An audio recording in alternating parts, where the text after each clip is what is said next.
للہ وکفی وسلام علی عبادہ الذین اصطفی اما بعد۔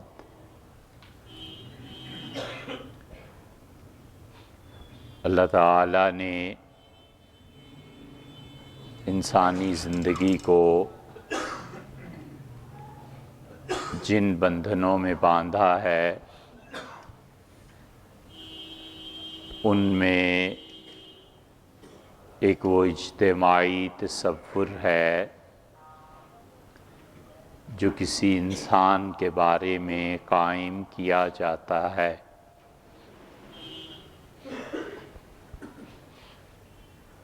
کسی بھی معاشرے میں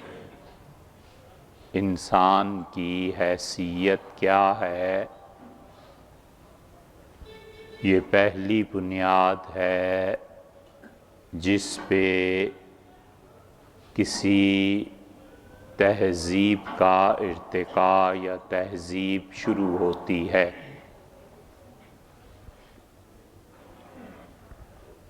دنیا میں جتنی تہذیبیں اور مذاہب ہیں ان سب میں ہمیشہ یہ دیکھا جاتا ہے، حتیٰ کہ ملکوں کی ترقی اور تنزل میں بھی، کہ ان کے ہاں انسان کی حیثیت کیا ہے۔ تہذیبوں کی دوسری بنیاد یہ سوچی پرکھی اور دیکھی جاتی ہے کہ اس سوسائٹی میں اللہ کی، جس خدا کی یہ عبادت کرتے ہیں، اس کی حیثیت کیا ہے۔ اور تہذیبوں کی تیسری بنیاد اس بات کو پرکھا جاتا ہے کہ ان کے ہاں دنیا کا تصور کیا ہے۔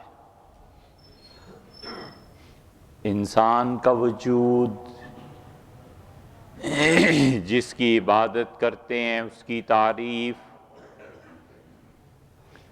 اور جس دنیا میں زندگی بسر کرتے ہیں، یہ دنیا ان کی نگاہوں میں کیا ہے، یہ تین بنیادیں ہیں جو کسی بھی مذہب، کسی بھی تہذیب کو مل کر اٹھاتی ہیں۔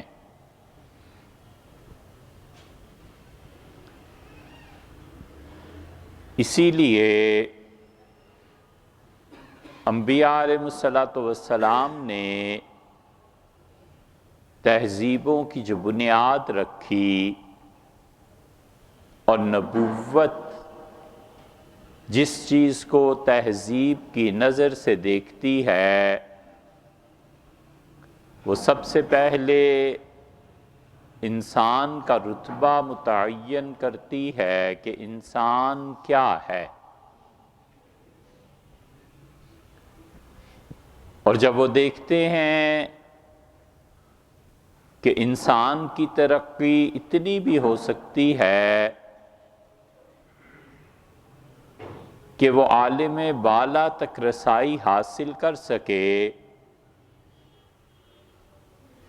اور قدرت اس کی رہنمائی کرے،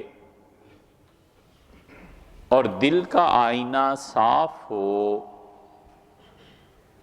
اور انسان کی پرواز اس حد تک جا سکے کہ اسے اللہ کی طرف سے فرشتوں کے ذریعے ڈائریکٹلی رہنمائی ملے، وہ اچھے خواب دیکھے، اور خواب میں دونوں چیزیں، اس کی استعداد یا پھر امر واقعہ اس کو بتایا جائے۔ ایک پہلو تو انسانوں کا یہ ہے،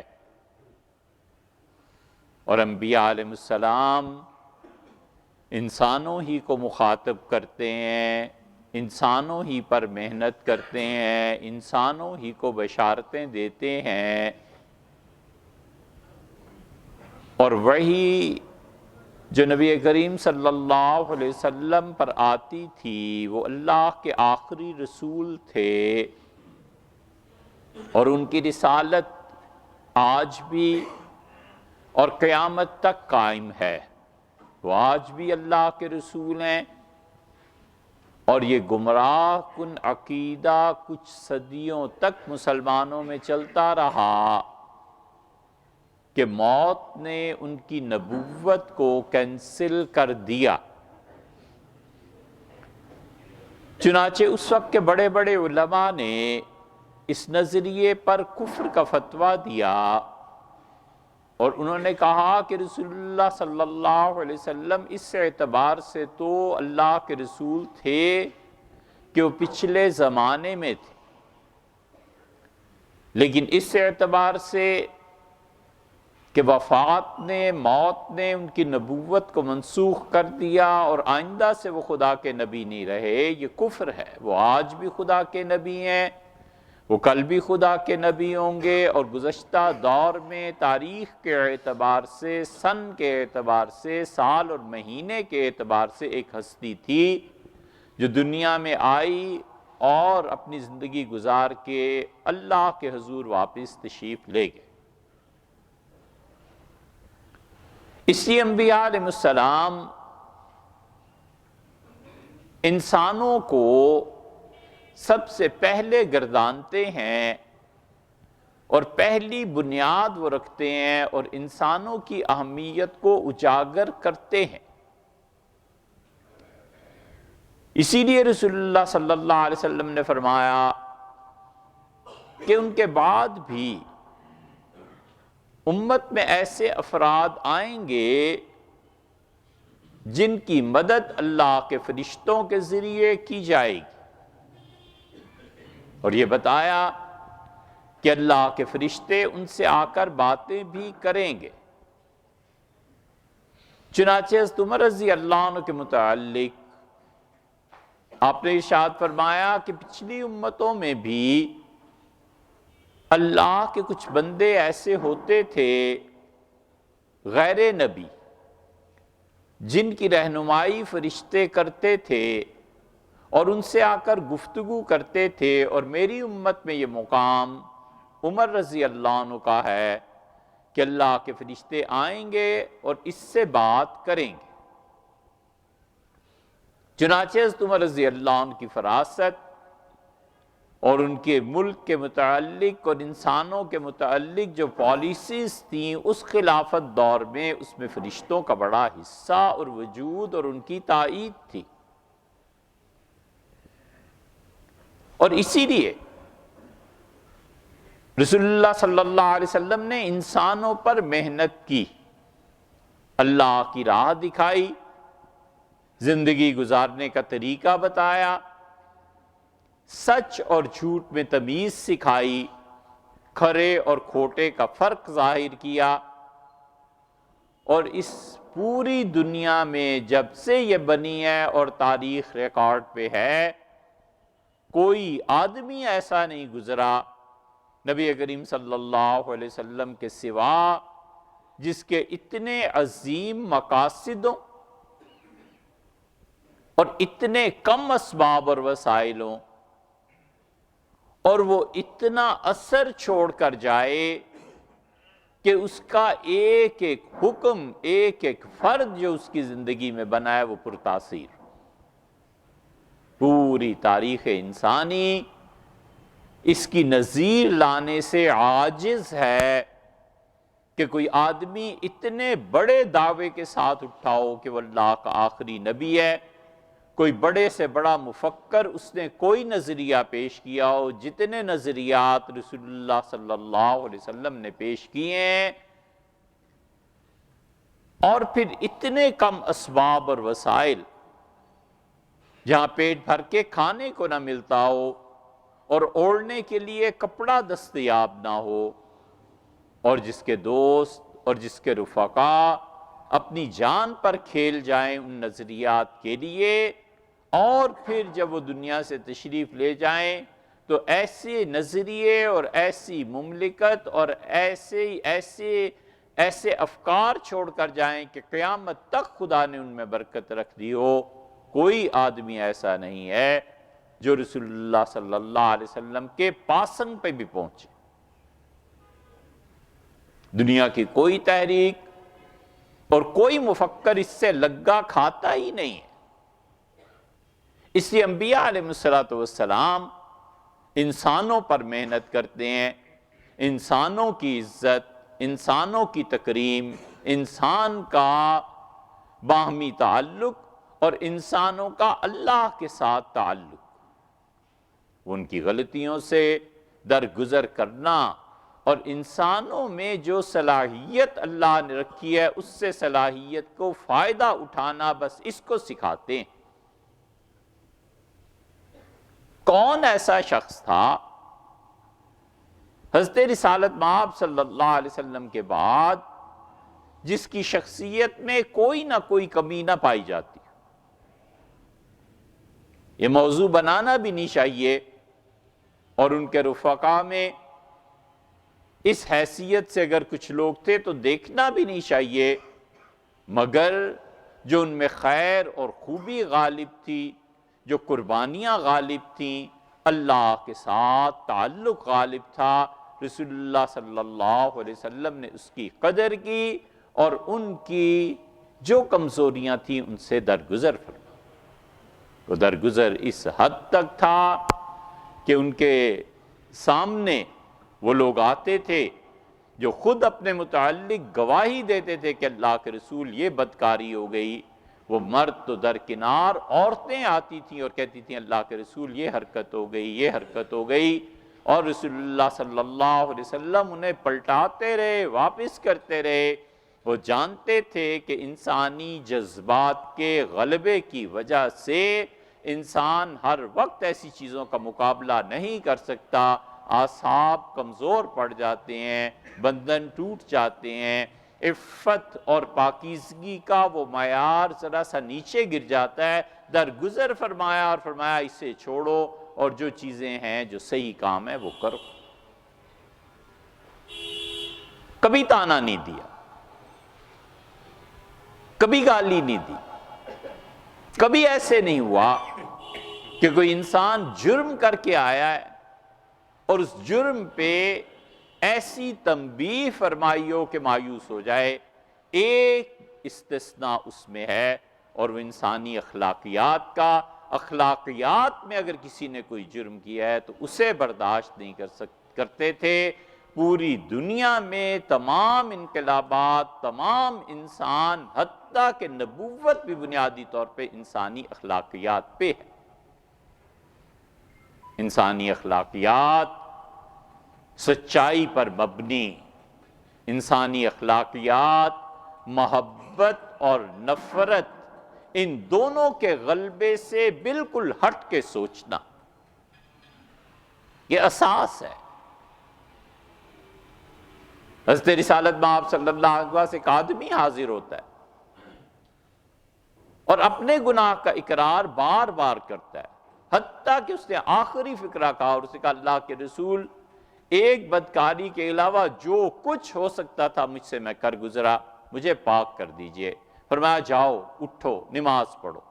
اور عصر کی نماز پڑھائی اور فرمایا وہ کہاں گیا وہ لڑکا جو مجھ سے کہہ رہا تھا؟ اسے کہا اللہ کے رسول میں یہاں ہوں۔ اسے خیال تھا رسول اللہ صلی اللہ علیہ وسلم تعزیر جاری کریں گے۔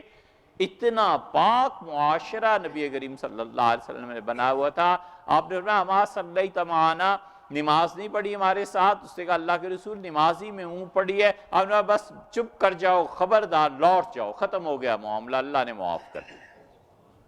یہ نہیں کہا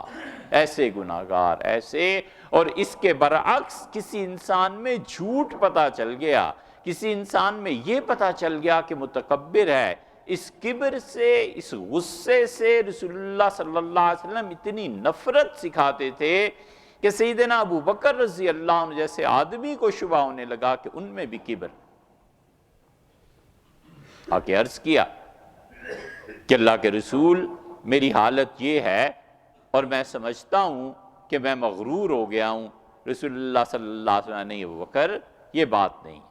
تم ان لوگوں میں سے نہیں۔ جھوٹ سے نفرت سکھائی، اتنی شدید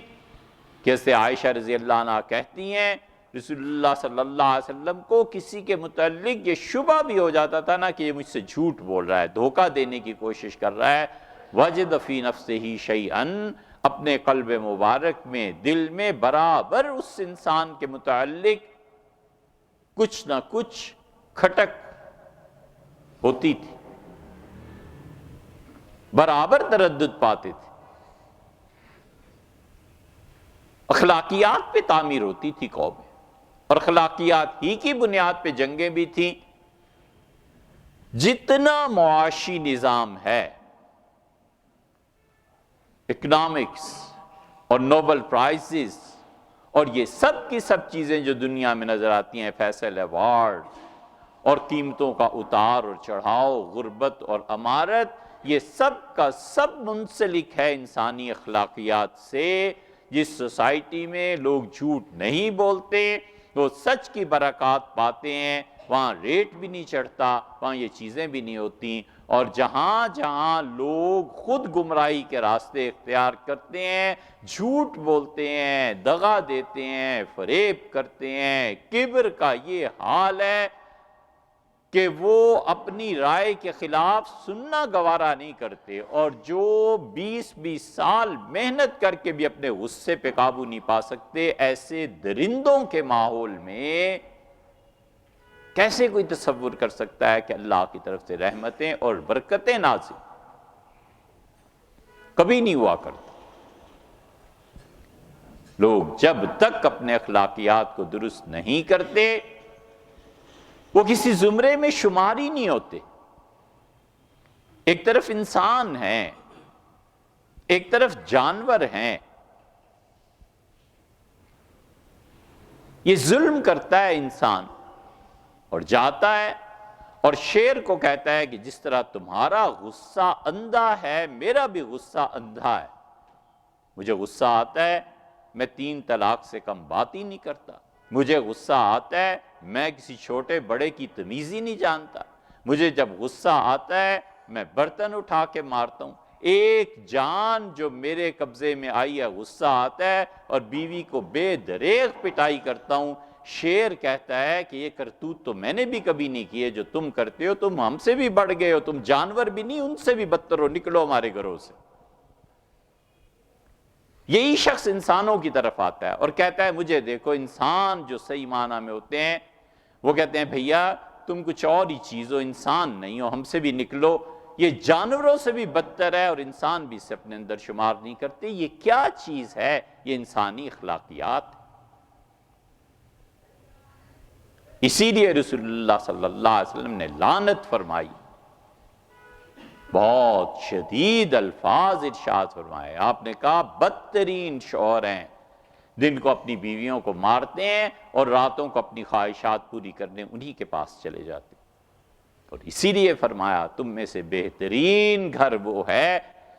جس میں کسی نہ کسی یتیم کی ذمہ داری، کسی یتیم کی ذمہ داری لے لو، اس کی کفالت کرو، اس کے کپڑے لتے کا خیال کرو، اس کی تعلیم کا خیال کرو، ایک بچہ اپنے ذمہ لینا ہے۔ 4 آدمی جنازے میں چارپائی اٹھا لیتے ہیں، ان 4 میں سے جب وہ میت زندہ تھی کوئی 2 آدمی بھی اس کو کہہ دیتے نا کہ یار نہیں مرنے دیں گے، ہم اپنی بساط کی حد تک تمہارا علاج، دوا دارو، تمہارے بچوں کا خیال ہم کریں گے، وہ سکھ کی موت مرتا، چین کی موت مرتا۔ اسی لیے نبی کریم صلی اللہ علیہ وسلم اور انبیاء علیہ السلام انسانوں کی قدر کرتے تھے، اور سوسائٹی ڈیولپ ہوتی اس وقت ہے جب اخلاقیات، صبر کرنا، اپنی خواہشات پہ قابو پانا۔ اور جو شخص ہماری پارٹی میں نہیں ہے، نظریے سے اختلاف کرتا ہے، اس سے بھی بڑھ کر بات ہو سکتی ہے کہ کوئی قاتل ہو اور کوئی کافر ہو، اس سے بدتر درجہ کیا ہے آخر؟ جنہوں نے اپنی تلواریں احد کے صحابہ کرام رضی اللہ عنہم کے خون سے بھی دھوئی نہیں، اور جن کے نشے اور غرور نہیں اترے، اور جن کے قائد ابو سفیان تھے، ابھی فارغ ہی تو ہوئے ہیں رسول اللہ صلی اللہ علیہ وسلم سے احد کے زخم سے،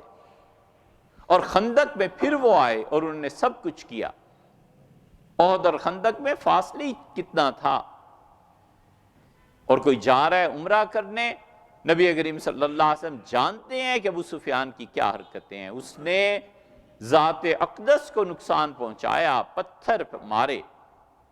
اور یہاں تک کہ اس نے اعلان کیا کہ قتل محمد، محمد صلی اللہ علیہ وسلم شہید ہو گئے۔ صحابہ کرام رضی اللہ عنہم دیوانے تھے، اس بات کو سنتے ہی کئی ایک کے ہوش و حواس اڑ گئے، ہر طرف انتشار۔ اللہ نے وہی نازل کیا، اللہ نے کہا ما محمد الا رسول، محمد صلی اللہ علیہ وسلم تو بس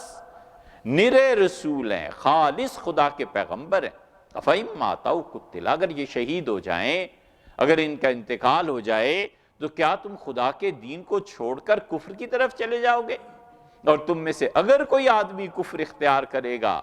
لَن يَضُرَّ اللَّهَ شَيْئًا، اللہ کا ذرہ برابر نقصان نہیں کرے گا، وَسَنَجْزِي اللَّهُ الشَّاكِرِينَ، اور جو جمے رہیں گے اللہ ان کو جزا دے گا، اللہ ان کی قدر کرے۔ اس عالم میں ان حادثات کے بعد ایک آدمی حاضر ہوتا ہے، وہ کہتا ہے اللہ کے رسول میں کل جا رہا ہوں عمرے کے لیے۔ رسول اللہ صلی اللہ علیہ وسلم اٹھتے ہیں، ایک چیز سے عنایت فرماتے ہیں اور فرماتے ہیں یہ میری طرف سے تحفہ ہے، ابو سفیان کو دینا۔ یہ اخلاقیات کا عروج ہے، اور صحابہ رضی اللہ عنہم جانتے ہیں، کوئی ایک آدمی اٹھ کے نہیں کہتا کہ اللہ کے رسول یہ تو ہمارے قاتل ہیں، کل تک اس نے یہ کیا ہے، یہ کیا آپ سے تحفہ بھیج رہے ہیں؟ اس لیے کہ وہ جانتے تھے کہ جس کی قیادت پر بھروسہ ہے اس پر اپنی کم سمجھی کی وجہ سے تنقید ایمان سے خارج کر دے گی۔ اتنا تعلق ہے حضور اقدس صلی اللہ علیہ وسلم سے کہ ابو سفیان آئے ہیں صلح حدیبیہ کی تجدید کرنے کے لیے، اور نبی کریم صلی اللہ علیہ وسلم جس چارپائی پہ سوتے تھے اپنی بیٹی کے گھر آ کے اترے ہیں، رملہ رضی اللہ عنہا کے گھر، اور ابو سفیان نے بیٹھنا چاہا اور بیٹی، حقیقی بیٹی نے ہٹا دیا، ان کا یہاں نہ بیٹھی، اس بستر پہ نہیں۔ کہا کیوں؟ بیٹی کیا ہو گیا ہے؟ یہ بستر میرے لائق نہیں ہے؟ ان کا نہیں، یہ بات نہیں ہے، آپ اس بستر کے لائق نہیں ہیں، رسول اللہ صلی اللہ علیہ وسلم اس پہ سوتے ہیں، اس بستر پہ کوئی نہیں بیٹھے۔ اتنی محبت کے باوجود رسول اللہ صلی اللہ علیہ وسلم ان کے کفر سے، ان کے قتل سے، ہر چیز سے درگزر فرما کے